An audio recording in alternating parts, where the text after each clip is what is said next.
We were talking about infinite series the last couple classes.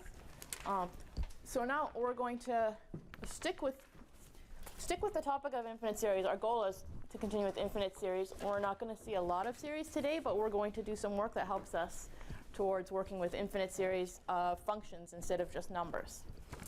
So let me motivate this a little bit, but not with this marker.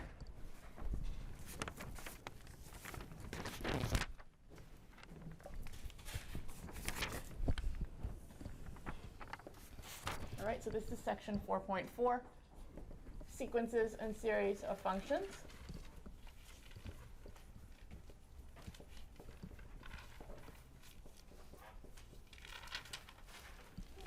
Okay, so let me give a bit of a motivating example here. Let's suppose we're interested in a function and we happen to have a series representation of this function. Okay, so if we Taylor expand this guy, right, we're going to get the series of x to the 2n over n factorial. Okay, again, I haven't totally justified yet that that we can actually do this infinite series and that it's convergent and that it's equal to this. This is a topic that we have to get to. But let's say we have an infinite series representation of our function. Now, you know, if you want to go to integrate this function, there's no antiderivative of this function that just uses elementary functions, right? There's no easy, clean way to do it. So what you might think is, well, could we do something like this? If this is the integral that I need to do, maybe I could just integrate all the terms in my infinite series, because those are easy to integrate. Okay, so what do I get? Now I get the sum of, all right, 1 over n factorial is a constant, and then x to the 2n plus 1 over 2n plus 1.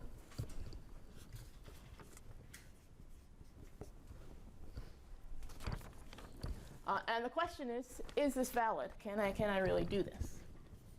Because if I can do things like this, this is really useful. If I have a complicated function that either I don't have an explicit expression for the antiderivative, or maybe the function comes from a differential equation or something like that that I can represent as an infinite series, then to be able to do derivatives or integrals or things like this, it would be very easy to say, well, I could do this.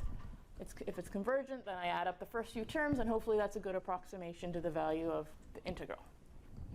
Yeah?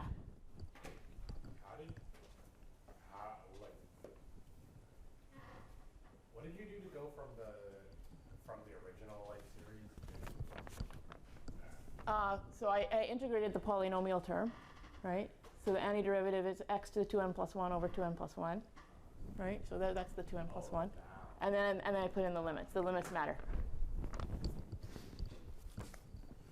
So this is sort of our motivating example here. Can we do this? Can I take a series representation of the function and then start taking derivatives or taking integrals of it and have it be valid? Okay, so let's talk a little bit about convergence of sequences of functions. And in the back of our mind, we're going to mostly be talking about sequences of functions today, but in the back of your mind, you might think this sequence might be a sequence of partial sums, for example. So you might have a sequence coming from adding up the first however many terms of that, and then the nth term in your sequence is the result of adding up the first n terms of this. So we're doing sequences, but we know that series are equivalent to sequences in some way. So let's suppose we have a sequence of functions.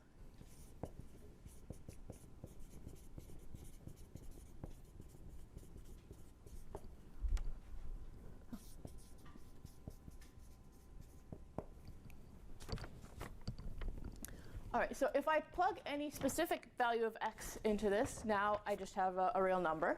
And we know about convergence of sequences of real numbers. So that right away gives us a notion of convergence for this function. So we're going to say that suppose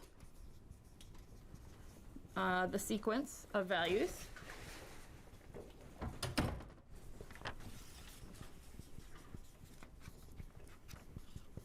converges for each x in some domain.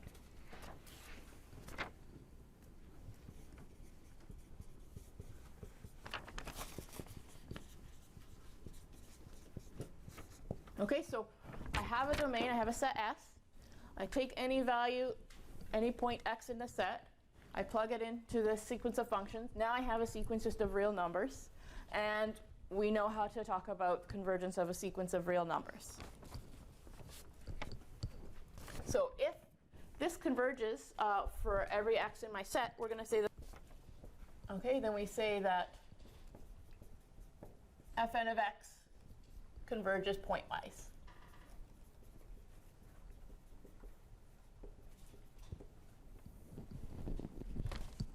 All right, on the set S, on the set where of values that we're allowed to plug in.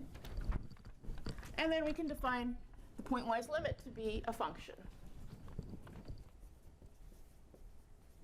Okay, so we define the pointwise limit of this.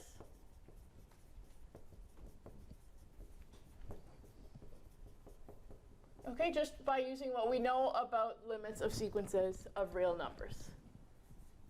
So we say that f of x equals the limit, just the usual limit, okay, for all x in our domain.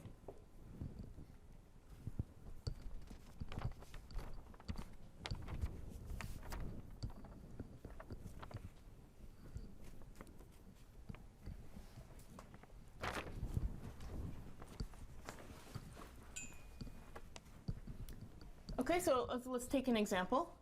Let's say that I have a sequence of functions that looks like this. X to the power of n for x being a real number.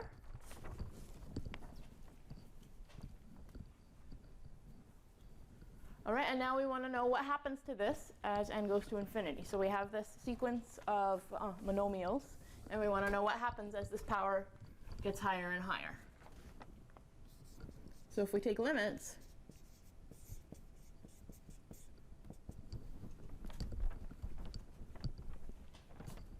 what's going to happen to this?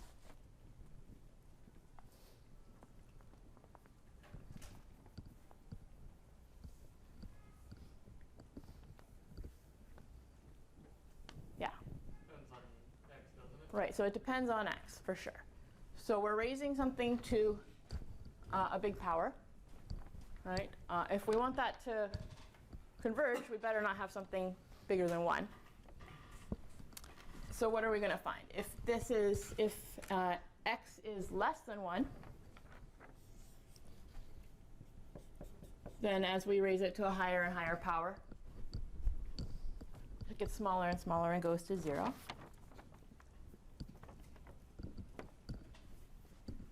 Okay, if x is exactly equal to 1, 1 to any power is 1. So we have a sequence of 1s, 1, 1, 1, 1. So it's just going to stay 1.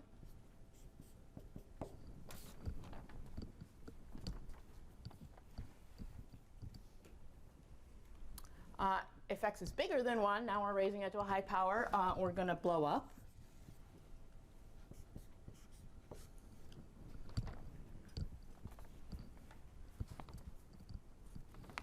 And now there's one more category, if x is less than or equal to minus 1. So what does this do when x is less than or equal to minus 1? Yeah. It oscillates, exactly. So for x less than or equal to minus 1, depending on whether n is odd or even, we're going to go from minus to positive to minus to positive. So if x is exactly minus 1, we're going to go minus 1, positive 1, minus 1, positive 1. If x is less than minus 1, so as bigger than 1 in magnitude, then it's going to oscillate and also grow in magnitude. But in either case, we don't have a limit.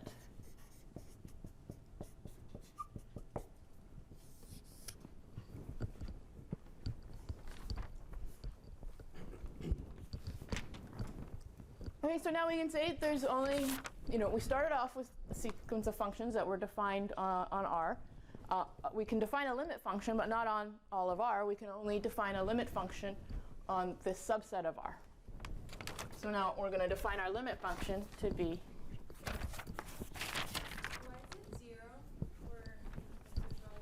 Why is it 0 for absolute value of x less than 1? So what happens when you take a small number and raise it to a very large power? Right, half times a half times a half times a half times a half. It's going to get smaller and smaller.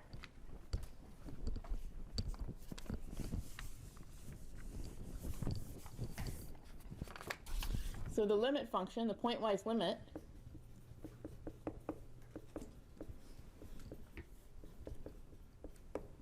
is going to be f of x equals 0 if x is less than 1 in magnitude, and 1 if x is equal to 1. And it's defined on this half open, half closed set.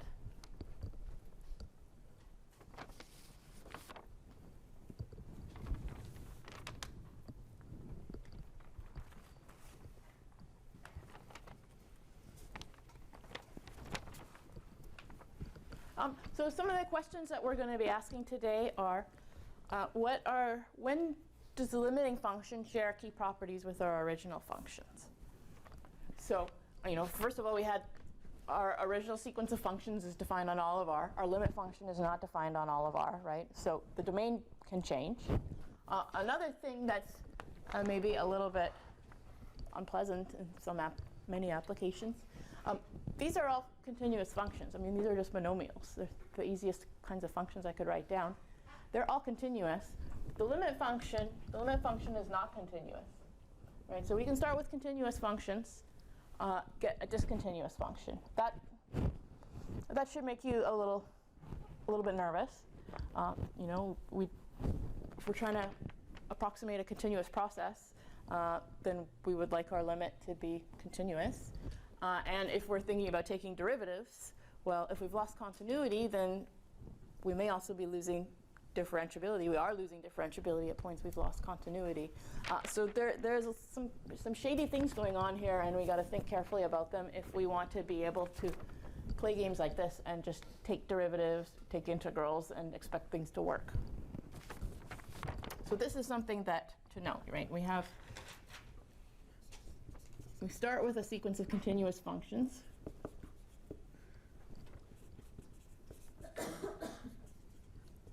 But the limit is not continuous.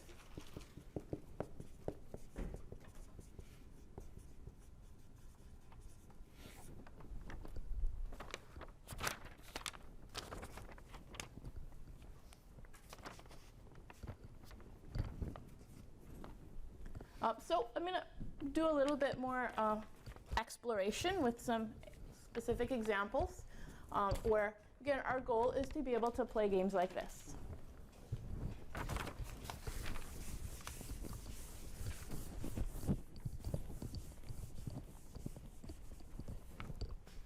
So let's take another example. This time my sequence of functions is sine of nx divided by root n.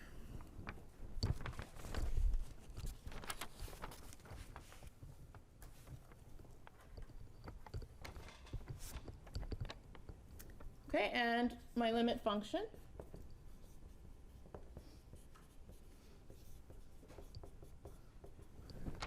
what is my limiting function here?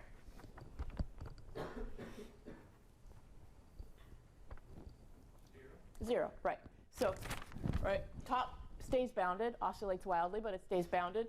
Denominator blows up, so the whole thing is going to go to 0 as n goes to infinity. All right, 0 is a nice function. So we got a nice limiting function. We haven't lost anything in our domain. We haven't lost continuity. This is a nice limiting function. Okay, so limiting function has the same domain and is continuous.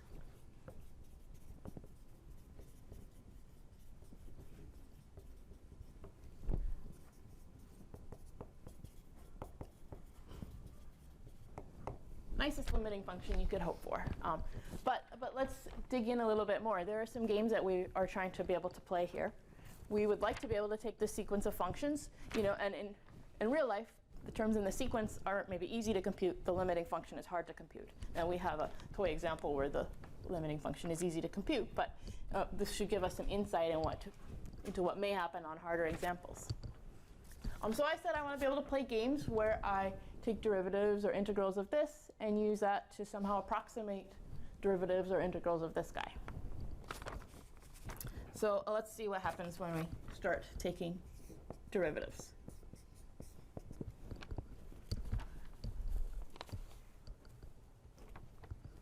All right, so I take the derivative of this, all right, and n comes outside. N over root n is root n, and it turns into a cosine.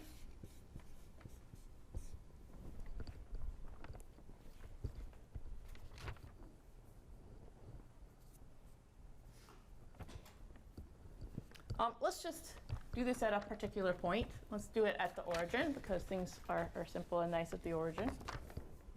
So fn prime at the origin, at 0, is just root n.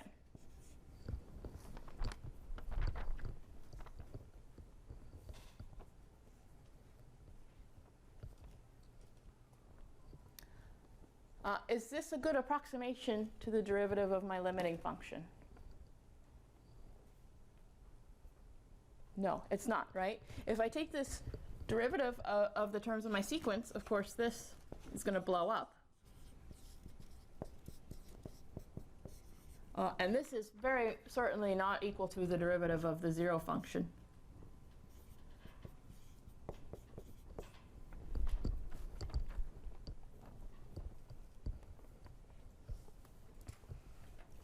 Right, so I've started with an apparently simple sequence, nice continuous functions, continuous bounded functions, converges pointwise to the easiest limit, the nicest limit function you could ever imagine, the 0 function. Has all the nicest properties in the world that you could ever hope for. And yet, derivatives don't go through. The derivatives don't converge. I can't take derivatives of this and expect it to approximate derivatives of this.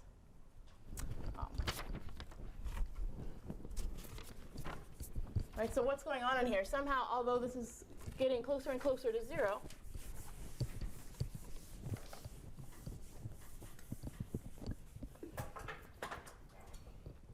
you know, we have sequences of functions that are doing this. You know,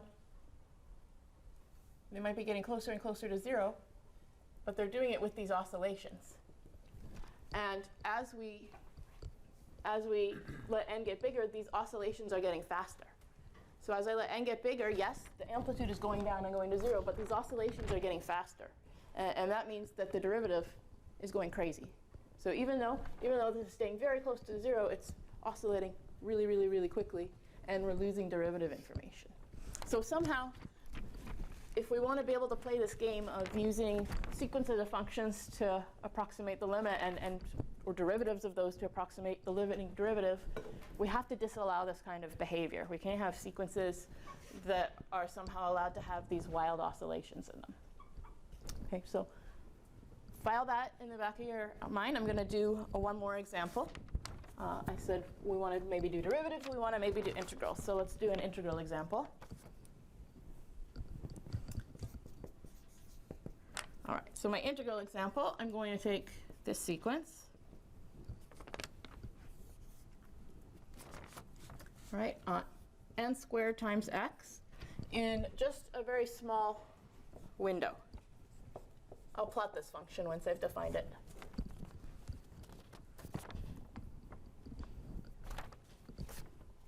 Okay, and then minus n squared of x minus 2 over n in another very small window.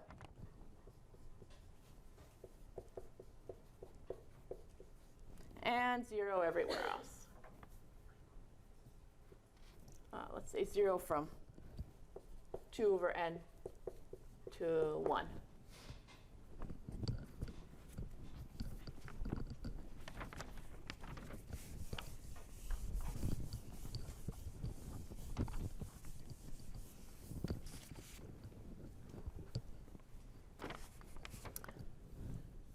Okay, so what is this function doing?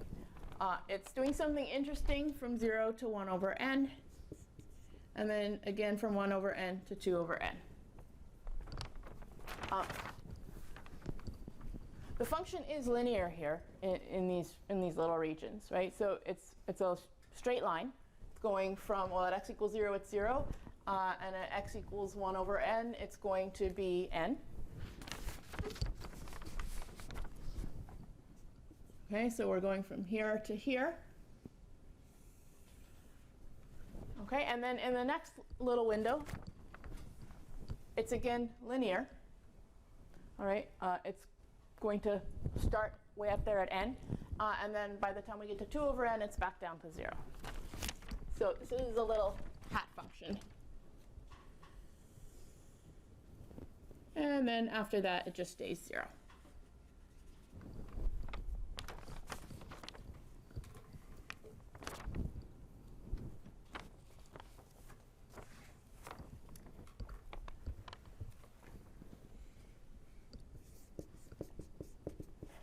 All right, so let's write down our limiting function.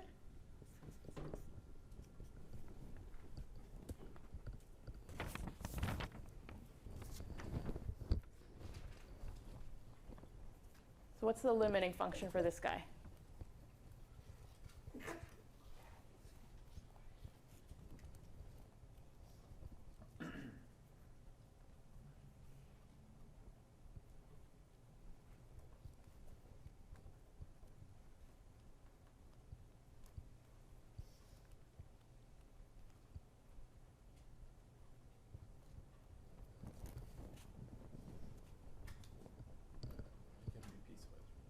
You think it'll be piecewise? All right. What are my regions going to be where it's piecewise? The 0 to the 2 over n. But I'm taking a limit. N is going to infinity. There's no n's left in the result.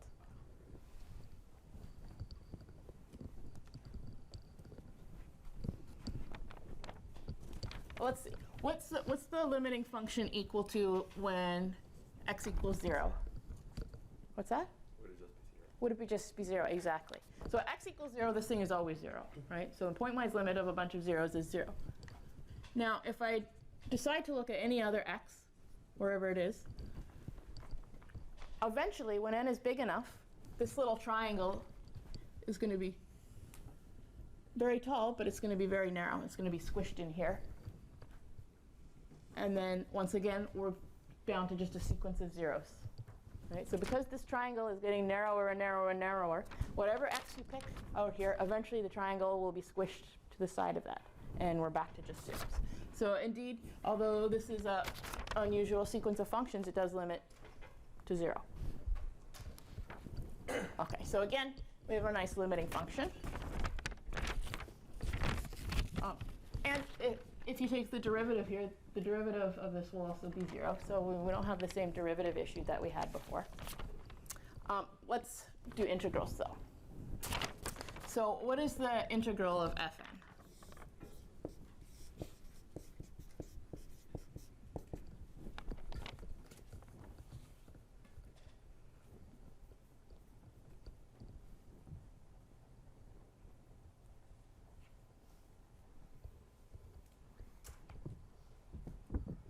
One, exactly. So, I mean, you can go write down the integral of that and do it piecemeal if you want. Or you can also just say the integral of this is just going to be the area of this triangle. OK, so the integral of this is the area of the triangle, which is a half of the base times the height, which is 1. Right, so as we advance along our sequence, these triangles get narrower and taller at the same time in such a way that the area never changes.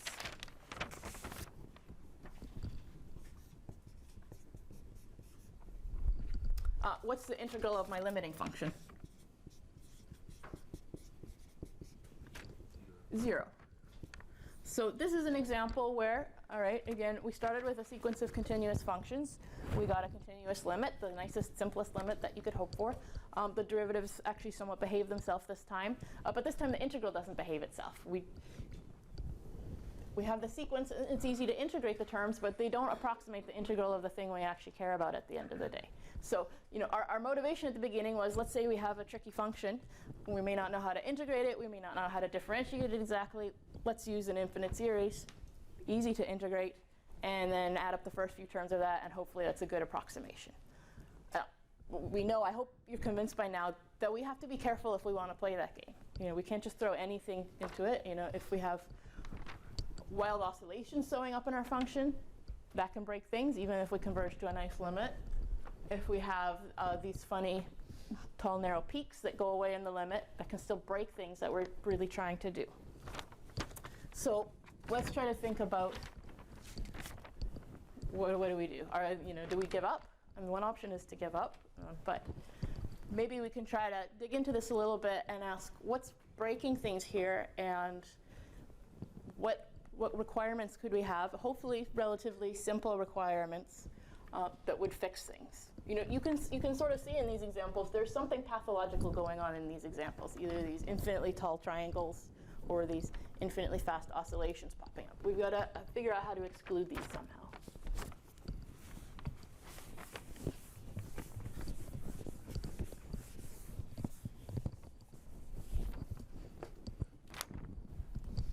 All right, so let's come back to our first example. This function on, let's just do it in this domain.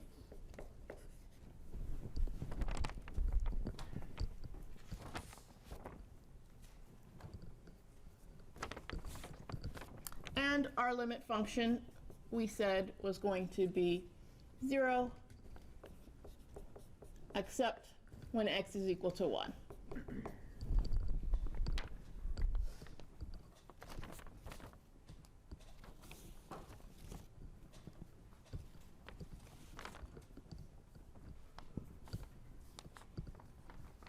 Right, so if we make some sketches of a couple of these, n equals 1,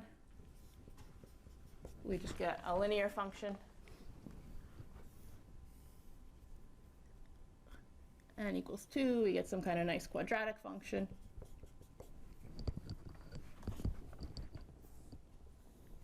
As n gets bigger, what we're going to find is that this wants to stay smaller longer, and then it will kind of jump up sharply and always has to end at 1 again. So for larger values of n, this will stay very close to 0 and then kind of jump up sharply. All right. Oh, we know it has to stay close to 0 because the limiting function is 0 almost everywhere. And in this example, it's really this sharp derivative behavior that's kind of breaking things. So we're talking about convergence. Let's think a little bit about, I'm going to go back to the definition of convergence of sequences, really. And we're going to work through the definition of convergence of this to its limit and try to figure out what is breaking things here for us. Well, what's going wrong that's causing our problems? Okay, so let's go back to verifying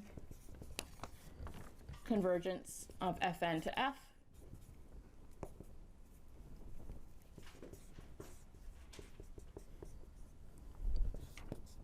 From the definition.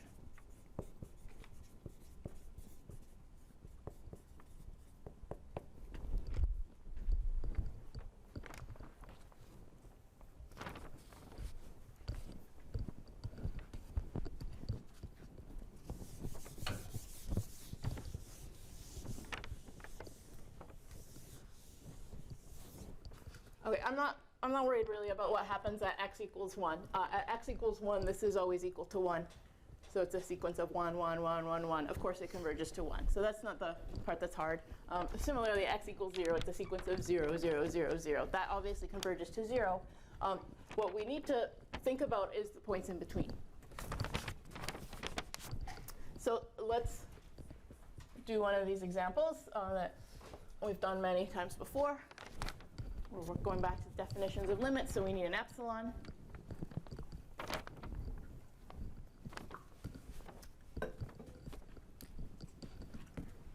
All right, let's consider some x in the middle.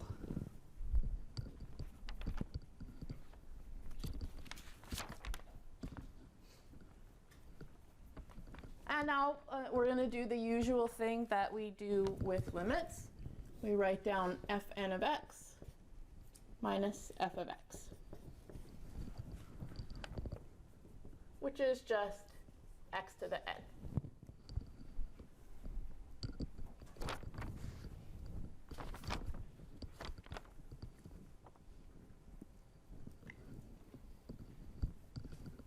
And we want to know, can we make this less than epsilon?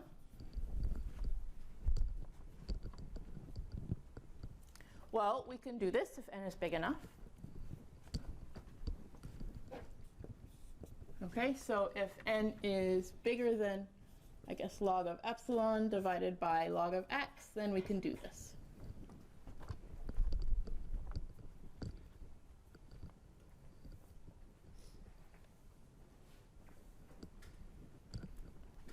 All right, so this becomes our n star.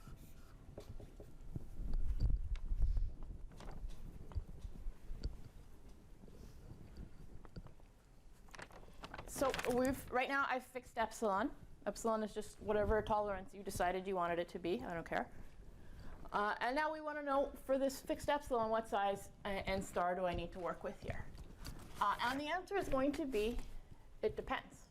It depends where we are on x. So, given that log epsilon is just some fixed number, how big is n star?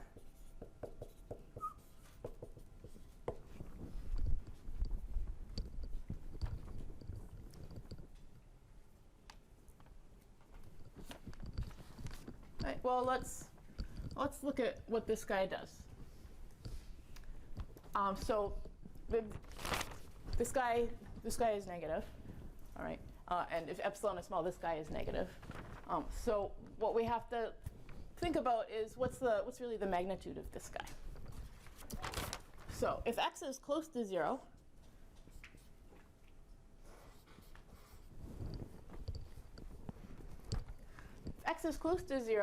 log x is going to be a very big number in magnitude.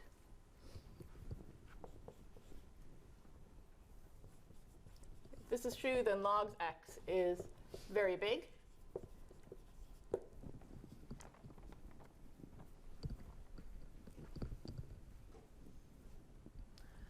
And that means if this is very big, then n star is actually quite small. With a very small choice of n star, very few terms, we have to go very few terms along our sequence before we've got a really good approximation.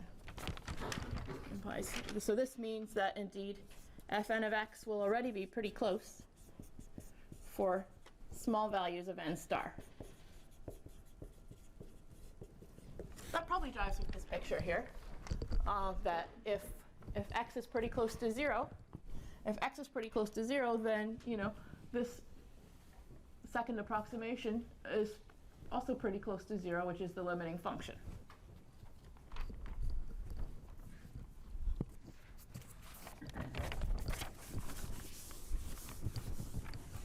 On the other hand, if x is pretty close to 1, things look rather different. And you may expect that here, right? If x is pretty close to 1, then the value of this function may be quite large, actually, quite far away from 0. And what does that look like here? If x is very close to 1, log x is very close to 0.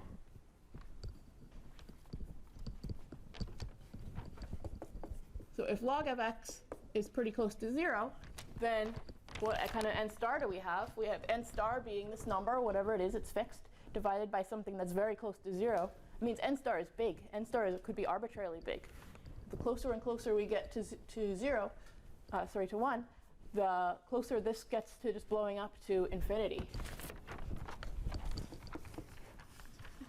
Means that n star may be very large.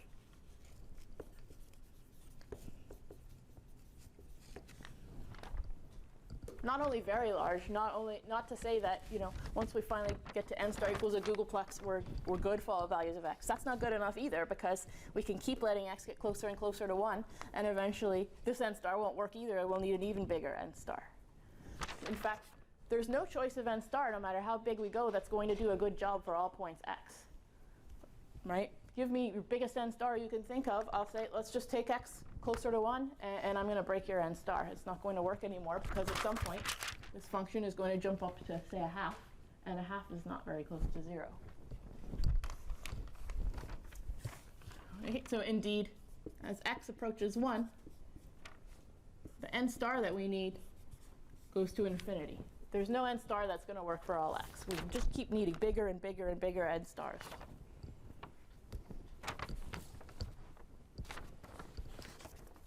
And this, I claim, is the real problem that's breaking our ability to play the games that we want to play with these sequences of functions. So what we need is somehow to disallow this kind of behavior, this behavior where we can find x's such that just we can't find a good n star that works. N star keeps having to be bigger and bigger and bigger. What I want to be able to do is say somehow my sequence of functions is converging at the same rate everywhere. In other words, there's an n star that will just work for everything. I don't have to make n star arbitrarily close to infinity. So I claim, and I'm going to justify over the next couple classes, that we need this concept of convergence at the same rate everywhere.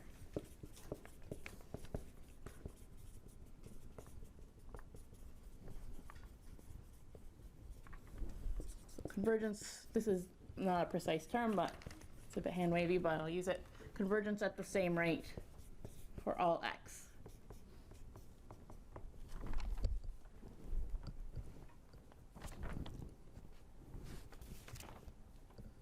Okay, so in other words, I'd like there to be an n star that just works for everything. I don't want to have to keep saying, no, you need to make n star bigger, you need to make n star bigger. We want to have an n star that works for everything.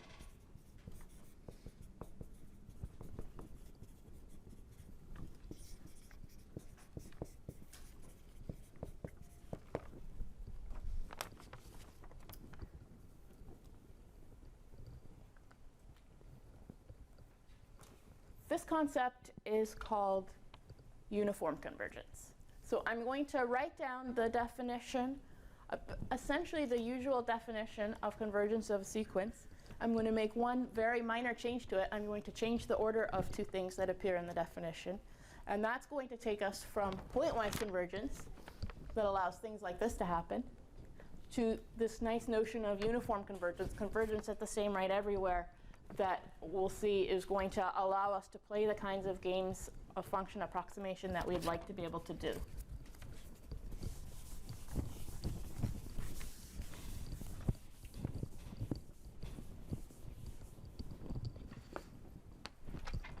Okay, so uniform convergence. So I'm going to say that the sequence of functions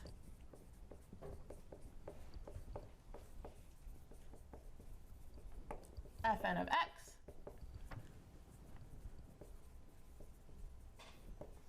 converges uniformly to a limiting function f on some domain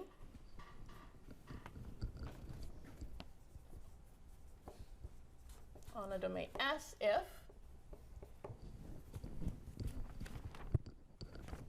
and now I'm going to start writing out the usual definition of the limit of a sequence, but with one minor change. So for all epsilon greater than 0, I have my tolerance. And this is where the change comes. Before I said, given any epsilon, given any x in the domain, I can find an n star that works. I'm going to change things around a little bit now, and before I even decide what x I'm going to look at, I'm going to say there exists an n star. So you give me the tolerance. I'm going to say I can hand you an n star, and this n star is going to work for any value of x that you care about in your domain. You're not going to be able to pick out a crazy value of x where we need to go back to the drawing board and find a new bigger n star. This n star just works. So for all epsilon greater than 0, there exists some n star such that whenever x is in the domain, so it works, this n star works for all the x's. Whenever x is in the domain and n is bigger than n star, we have that the terms in our sequence minus the limit can be made less than epsilon.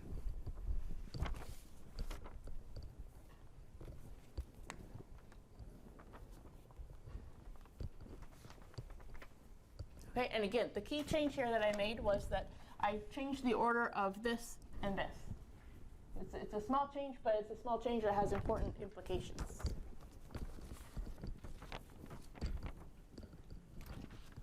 Let me pause a second. Are there any questions about this concept or this definition of uniform continuity?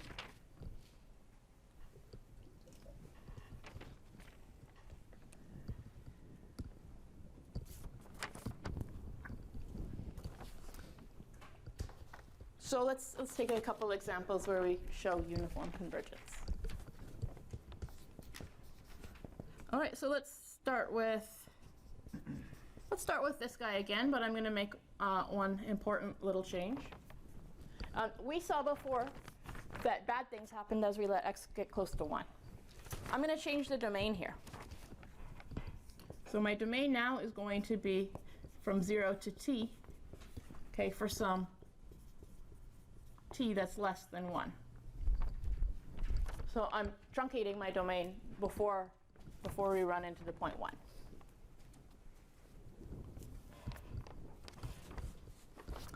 We already know our limiting function here. It's just 0 now, and we're not including the point 1 anymore, so this is actually continuous. That's a good first sign. We were hoping that if we had a sequence of continuous functions, we'd get a continuous limit. Now we do. So let's try to show that we do indeed get uniform convergence. So we pick an epsilon.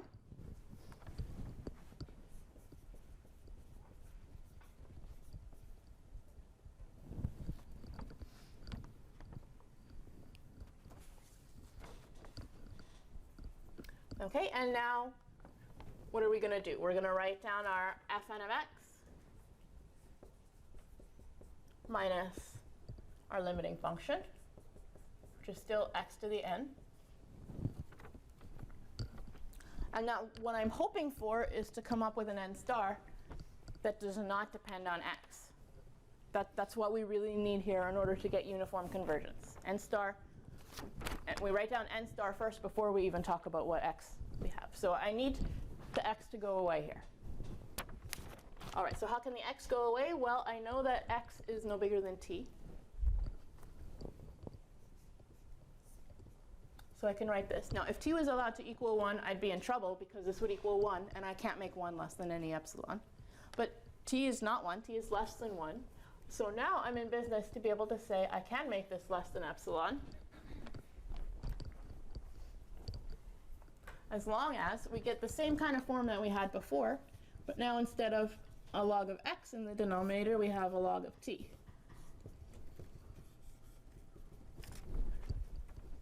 And this value of n star is going to work no matter what x I plug in here.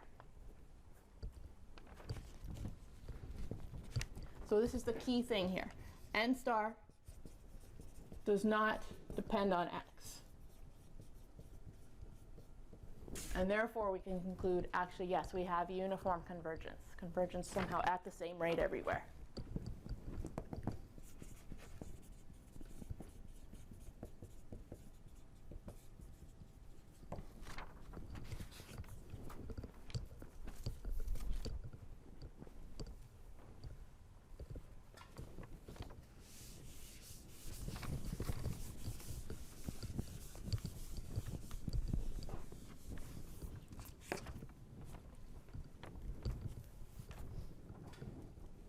Questions on this example?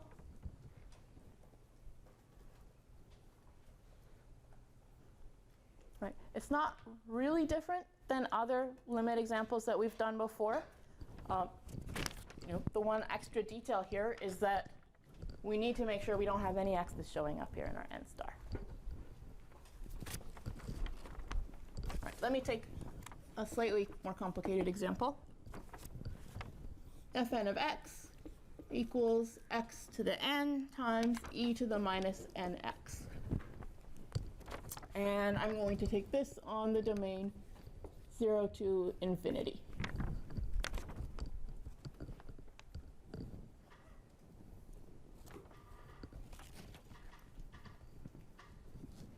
Right, we know obviously that if we didn't have the exponential here, x to the n would not behave itself as we approach 1. But this exponential is hopefully going to modulate that a little bit. So let's see what we can do. Let's choose our epsilon. I guess we should write down a candidate for the limit first. What's the limit of this thing?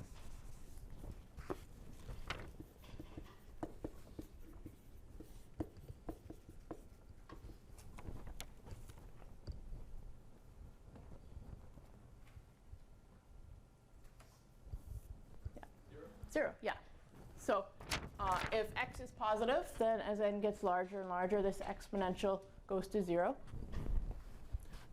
You can check the limit. I'm not going to do the details of the limit. We know how to do limits. You can do this using L'Hopital's rule. L'Hopital's rule n times. You can do the proof by induction, and this will come out that the exponential dominates whatever's going on with this term. So this is my f of x.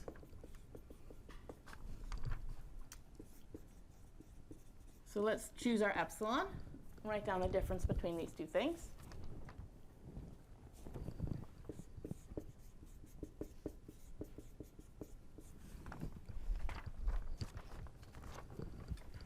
And this is x to the n times e to the minus nx.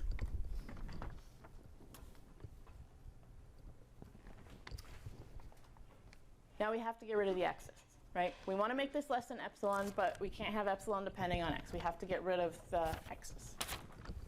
So what I really need to know is, where is this biggest, right? If I can maximize this function, then I know this is always less than or equal to its maximum. So in order to get bounds that don't depend on x, we're going to try to maximize it.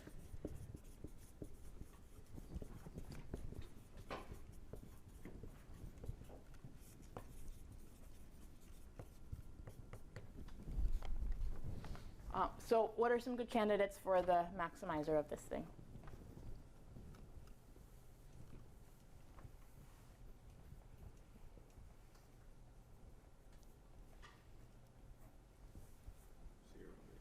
Maybe 0. What are our other options? Think calculus 1.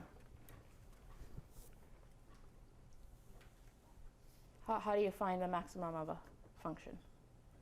You take the derivative and set it equal to 0. And your maximum is either going to occur at these critical points or at the boundaries. So 0 is a boundary, so we need to check that. We also need to see what happens as x goes off to infinity and make sure it's not growing without bound. But other than that, we said take the derivative and set it equal to 0. So candidates for the maximizer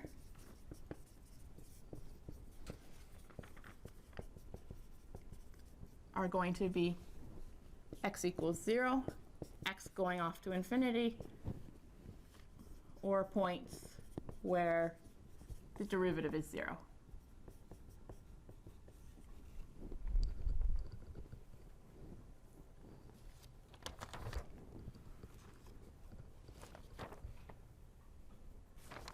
All right, fn of 0 is 0.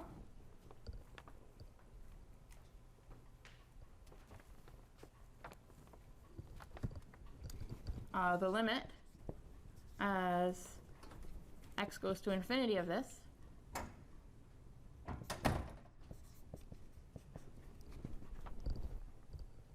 all right, once again, the exponential is going to dominate things here. So this is 0.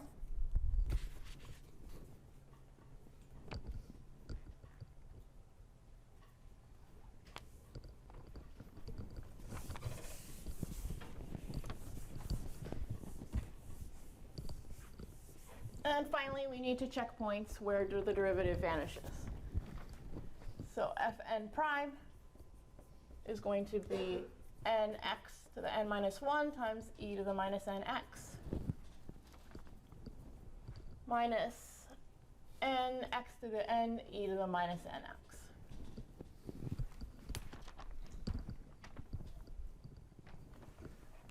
And if we factor this a little bit, it should be not too hard to figure out when this is 0.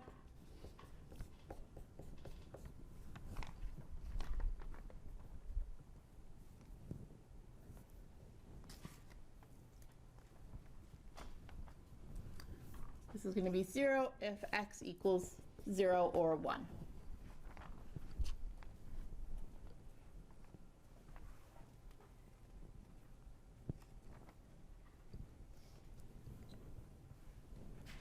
So I have one more point to check. I need to see what happens at x equals 1. Fn of 1 is equal to 1 times e to the minus n.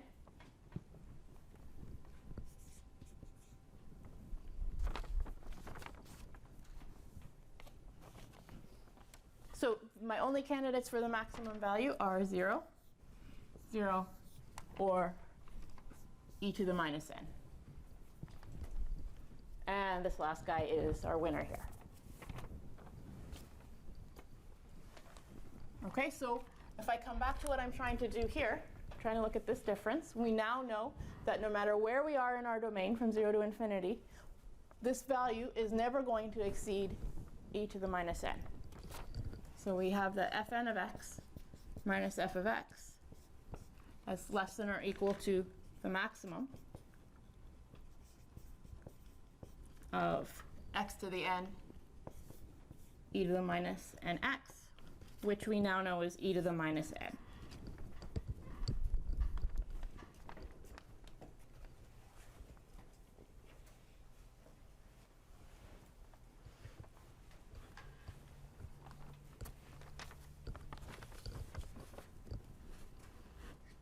And we want to make this less than epsilon.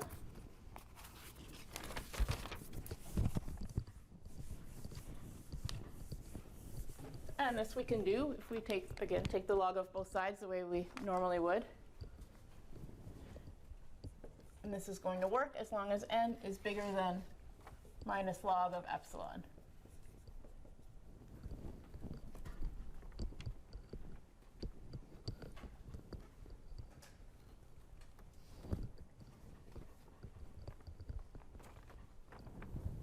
And critically, this doesn't depend on x.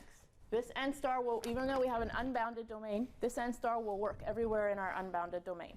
So we found an n star that always works, and with that n star we can make the whole function within the distance that we need.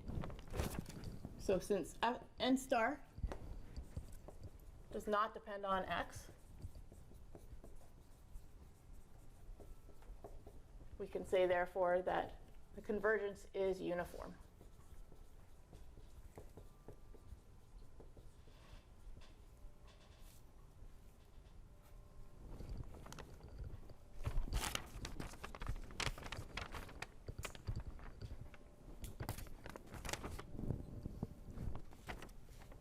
Yeah. Why did I pick which? E to the minus n? So we knew that the candidates for our minimizer are the boundaries or points where the derivative is 0. So when we set the derivative to 0, we said, well, that happens either at x equals 0 or x equals 1. X equals 0, all right, we checked what happened at x equals 0, we get 0. X equals 1, I get 1 times e to the minus n. Right, so that's this value. Then I look at these three values, 0, 0, this is positive, so this is the biggest value.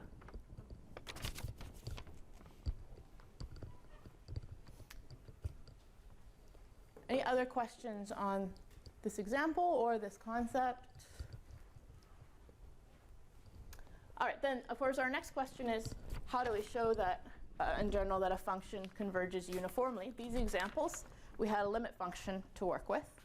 And we know that in real life we may not be able to guess the limit function. So we want to show uniform convergence just using the properties of terms in our sequence without knowing the limit. What's kind of the first key concept we have that lets us do that for normal sequences?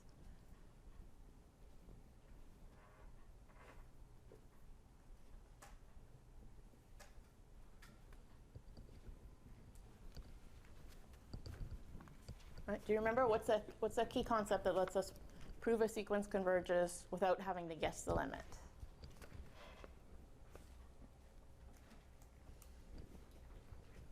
Yeah. Comparison? It's not the comparison. It's not monotonic and bounded is a good concept. There's something even more fundamental.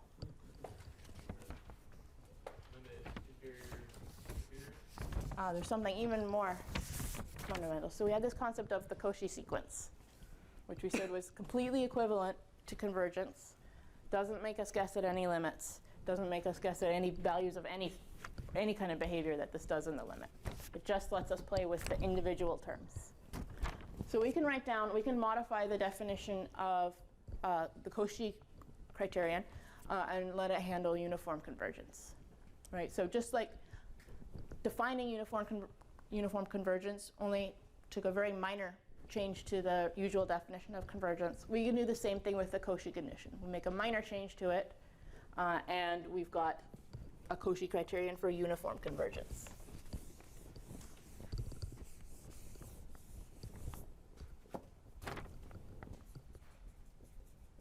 So here's our Cauchy criterion for uniform convergence.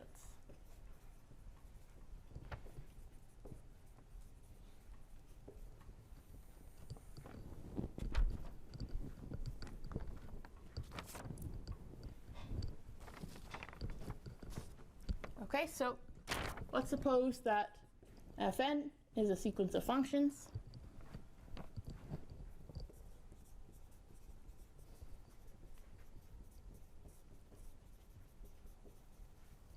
Defined on a domain S.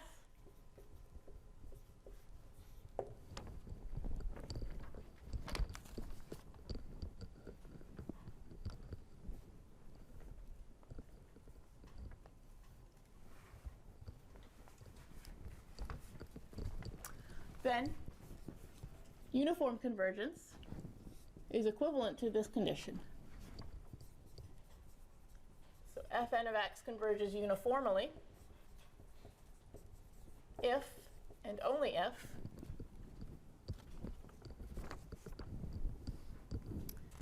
all right, now let's write down almost just our usual Cauchy definition for all epsilon greater than 0. And now this is the important point.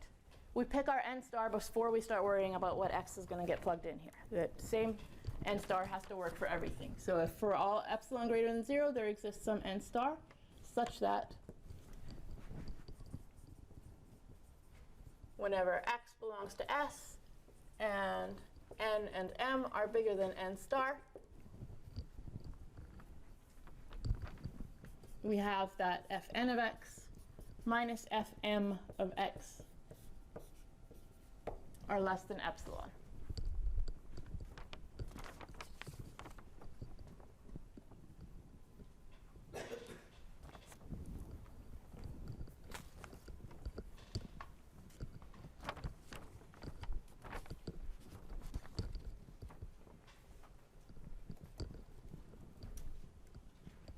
Okay, so let's do an example first.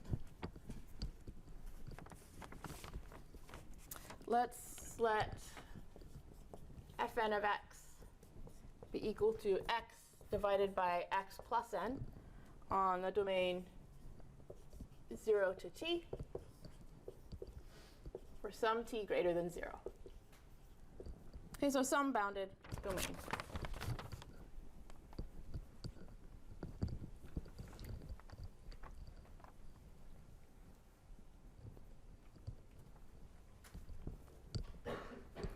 All right, and now we want to show that this converges uniformly. So what do? We pick an epsilon.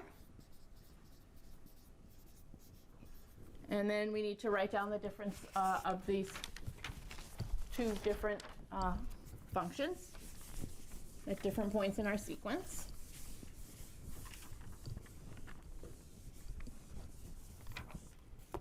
So in general, we're going to have, let's let m be bigger than n.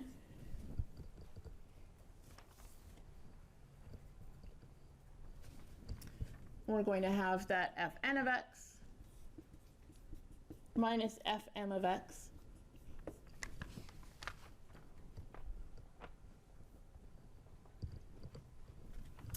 is equal to x over x plus n minus x over x plus m.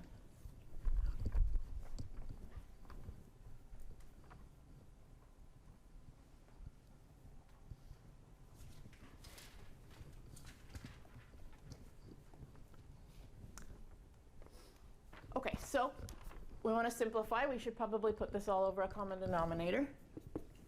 So what are we going to have? We're going to have x times x plus m minus x plus n over x plus n, x plus m.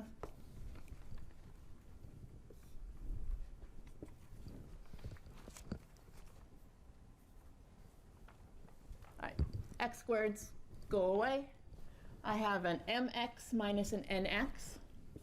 So m minus n times x divided by x plus n, x plus m.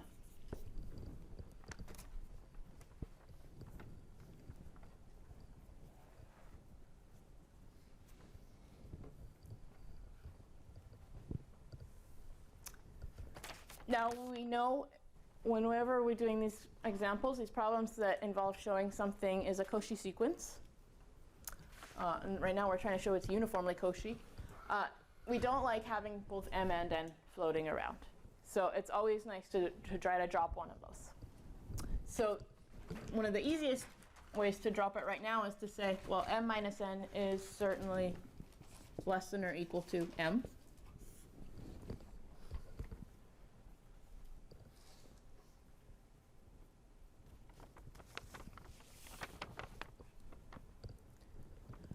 And what about the denominator? The denominator is n plus x. X is positive, or non-negative at least.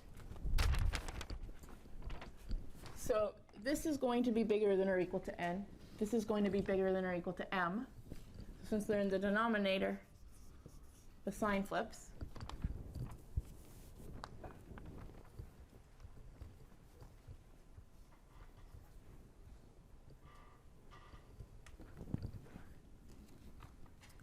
And we have x over n.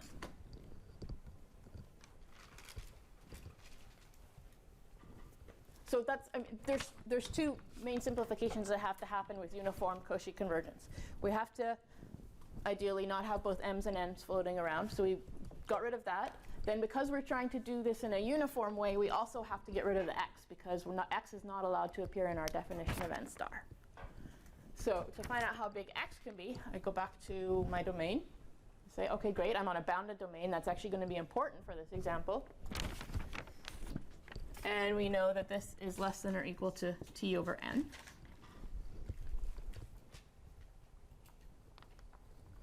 Which can be made less than epsilon.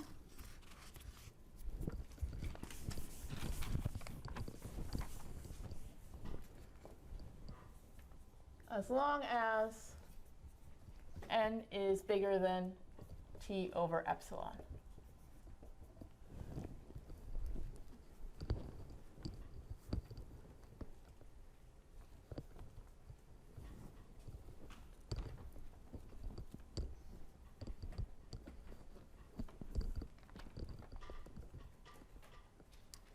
Okay, and now we're in business.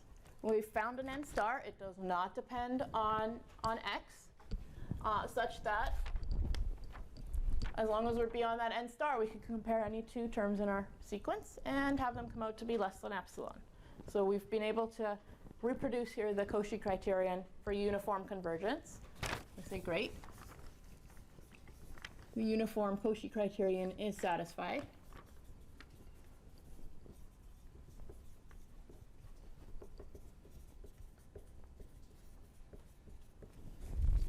And therefore, indeed, we do have uniform convergence.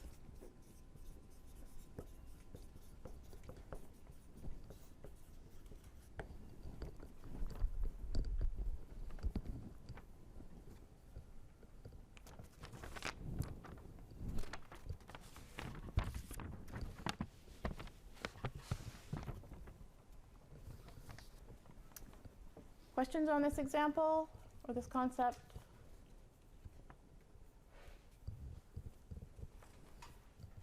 Okay, so what did we do? We're imagining we're trying to do function approximation using an infinite series that will let us do more complicated things like derivatives and integrals, which is important if we're trying to solve differential equations, whatever. We know that we can't just naively do it. It will lead to very wrong answers. We've proposed at this point some conditions that will maybe make things well behaved. You know, the pathological examples that we did before, where we said derivatives don't work, integrals don't work, They don't satisfy this condition. It seems like this condition might help us out here. So where we have to still go is to say, what does this condition actually buy us? Is it the case that if we have uniform convergence, we can just start taking derivatives, we can start doing integrals, we can expect things to be continuous?